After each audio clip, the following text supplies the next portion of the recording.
মানুষ নাকি সৃষ্টির সেরা জীব, কিন্তু দেখেন মানুষের কি কাজ, মানে অমানুষের মতো কাজ। এই কুকুরটা একটা ছোট্ট কুকুর, এই কুকুরের পাটা দেখেন কি করছে, মানে কূপ দিছে, ঠিক আছে, কূপ দিয়ে পাটা দেখেন একদম আপনার সে হাড্ডি আছে এই হাড্ডিটা বের করে ফেলছে।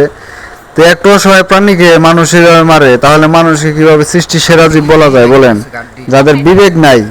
দেখেন এই কুকুরটা কতটুকু অসহায়, কতটুকু কষ্টে দিন যাপন করতেছে।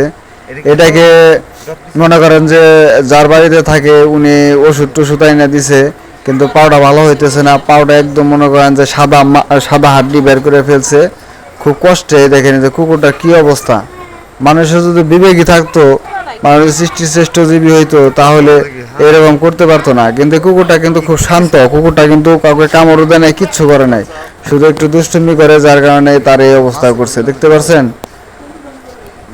এই দেখেন কি অবস্থা করছে রে ভাই, খুব কষ্ট লাগে এইসব প্রাণীর দুঃখ কষ্ট দেখে।